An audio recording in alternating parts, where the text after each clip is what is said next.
Incendie électrique, quels sont les facteurs de risque? En France, on dénombre un incendie domestique toutes les 2 minutes, soit 263 000 incendies par an. 1 sur 4 est déclenché par un accident électrique. Un incendie électrique peut être fatal, voire blesser grièvement la personne qui en est victime. Sans parler des dommages matériels où le bâtiment considéré peut entièrement brûler. Les mois de risque les plus forts sont décembre et janvier, en raison de l'utilisation accrue des appareils de chauffage et des lumières. La plupart des incendies électriques commencent dans la chambre à coucher, mais le plus grand nombre de décès a pour cause les incendies situés dans le salon et la salle à manger. Certains incendies électriques se produisent en raison de problèmes de câblage domestique ou d'appareils électroménagers, et beaucoup sont dus à des erreurs commises par les occupants, telles qu'une surcharge de prises électriques ou de rallonge. Les cordons électriques et les prises électriques. La plupart des incendies électriques sont causés par des prises électriques défectueuses et des appareils anciens ou obsolètes. D'autres incendies sont provoqués par des défauts dans les cordons électriques,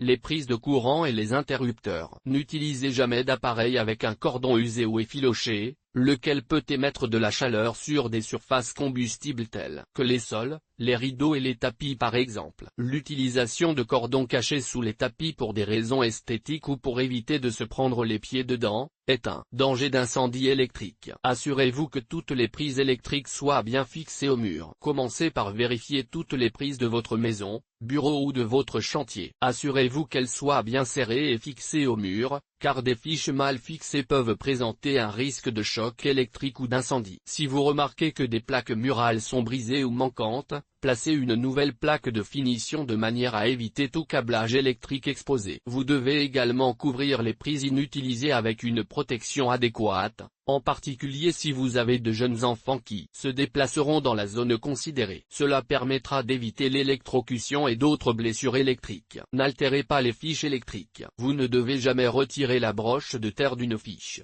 C'est du bon sens, mais il traverse parfois des idées de bricolage exotique chez les futurs sinistrés. Ne forcez pas les fiches dans une prise. Au lieu de cela, tenez fermement la partie supérieure couverte de la fiche pour la faire glisser dans et hors de la prise électrique. Tirez sur le cordon lui-même pour débrancher la fiche de la prise murale peut l'user et augmenter le risque d'incendie électrique. Les luminaires, les lampes et les ampoules sont une autre cause fréquente d'incendie électrique. L'installation d'une ampoule d'une puissance trop élevée pour un luminaire est l'une des principales sources de danger. Vérifiez toujours la puissance maximale recommandée de l'ampoule, elle est présente sur n'importe quel luminaire et lampe. De même, ne dépassez jamais la quantité d'ampoules que le produit avait au moment de l'achat, en apportant des modifications au produit. Une autre cause d'incendie résulte des matériaux tels que du tissu ou du papier posé sur un abat-jour. Le matériau chauffe et s'enflamme, provoquant un incendie. Les ampoules à incandescence doivent être situées à au moins 15 cm des matériaux combustibles. Les ampoules halogènes ne doivent être installées que dans des appareils dotés de tous les capots de protection et écrans. Assurez-vous que vous utilisez les bonnes ampoules. Vérifiez qu'elles soient bien vissées. L'inverse peut provoquer une surchauffe,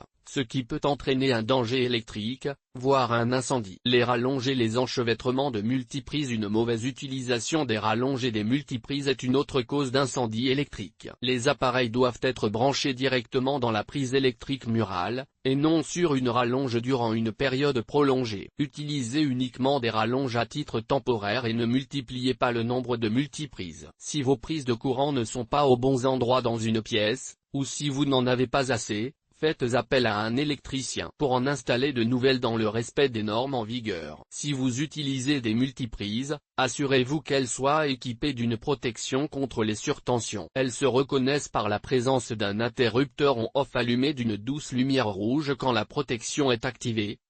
Éteindre coupe l'alimentation électrique de la multiprise. Ne clouez ni n'agrafez pas les rallonges électriques sur les murs, les planchers ou tout autre objet, car cela pourrait interférer avec le courant électrique et entraîner un risque réel. Le chauffage d'appoint. Parce que ces types de radiateurs sont portables, il est fréquent qu'ils soient placés trop près de surfaces combustibles telles que des rideaux, des lits, des vêtements, des chaises, des canapés et des tapis. Utilisez un radiateur électrique qui diffuse la chaleur sur toute la surface de l'appareil, ils sont moins susceptibles d'enflammer des objets. Ce type d'incendie est particulièrement courant en hiver. Un arrêt automatique équipe toujours les radiateurs d'appoint. Il s'enclenche en cas de surchauffe. C'est une précaution contre le risque d'incendie. Si l'appareil se renverse, il est impératif de couper son alimentation électrique. Dans le même esprit, éteignez toujours les appareils de chauffage lorsque vous n'êtes pas dans la pièce durant un certain temps. Les rallonges électriques ne doivent pas être utilisées avec un quelconque appareil de chauffage,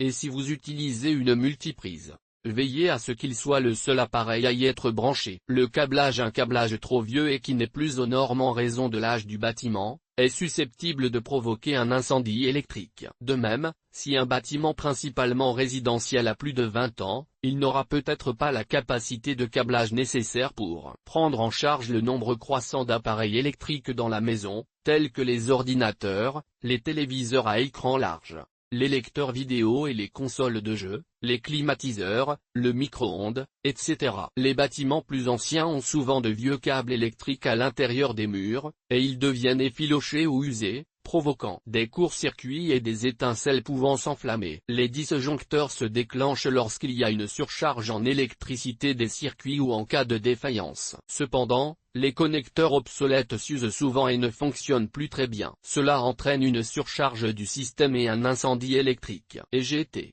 Le câble anti-feu EGT. Achetez du câblage anti-feu. Les feux de cuisine. Les feux de cuisine sont destructeurs des bâtiments, et sont également très courants. C'est pourquoi il convient de les évoquer même s'il ne s'agit pas proprement dit d'incendie électrique, bien qu'il existe avec les fours mal branchés, voire avec un manque de prise électrique pallié avec des multiprises. L'explication est simple, la cuisine est le lieu où chaleur, électricité, eau et graisse peuvent entrer en contact et se mélanger. Le type d'incendie de cuisine le plus fréquent n'est pas électrique, mais lié au gras. Un feu de gras est extrêmement dangereux, car il peut rapidement se propager dans toute la cuisine et dans d'autres pièces de la maison. Le détecteur de fumée étant nécessairement à l'extérieur de la pièce, le déclenchement de l'alarme laisse parfois le temps au feu de se diffuser. Détecteur de fumée exalté. Il suffit de laisser chauffer une poêle avec de l'huile dedans à une température élevée, et sans surveillance, pour que le contenu prenne feu. Les incendies liés au gras peuvent causer des blessures graves et des dommages matériels importants. Les autres types d'incendies de cuisine ont pour origine les fours trop vieux ou branchés à une mauvaise prise électrique,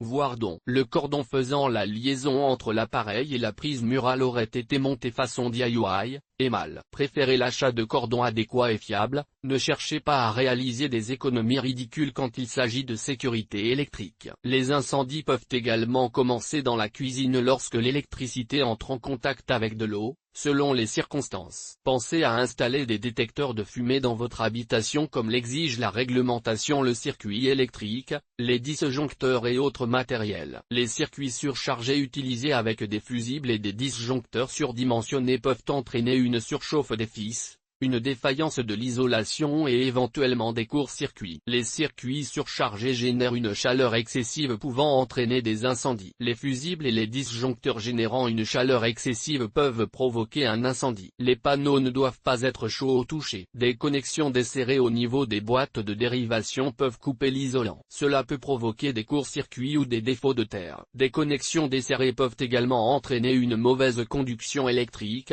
entraînant un chauffage excessif et un incendie. Il est nécessaire de protéger ou de combler les espaces ouverts dans les panneaux de disjoncteurs. Cela pour empêcher la poussière et l'humidité de pénétrer. Pareillement, l'humidité, la poussière et la limaille de métal sont néfastes dans les boîtes de dérivation. Des couvercles fermés correctement les protégeront efficacement. Les capuchons de protection doivent être en bon état, car ils conservent l'indice de protection. Prévenir les risques d'incendie électrique. Pour prévenir tout risque, débranchez les petits appareils électriques inutilisés, tels que les sèche-cheveux, les fers à repasser, etc. Évidemment, vous devez vous assurer de débrancher tous les appareils avant de les nettoyer. L'eau ne doit jamais entrer en contact avec un appareil branché sur le secteur. Pour les bâtiments recevant du public, la réglementation impose l'installation d'alarmes incendie. Faites attention aux signes avant-coureurs, notamment d'un câblage défectueux. Les bâtiments domestiques ou tertiaires plus anciens présentent un risque plus élevé sur ce point. Plusieurs situations doivent vous alerter.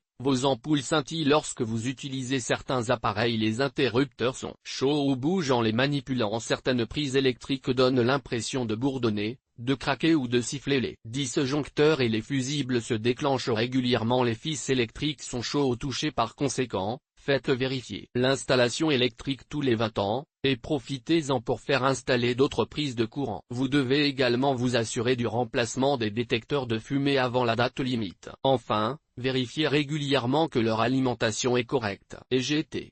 Comment protéger les enfants des risques électriques? EGT. Le câble anti-feu.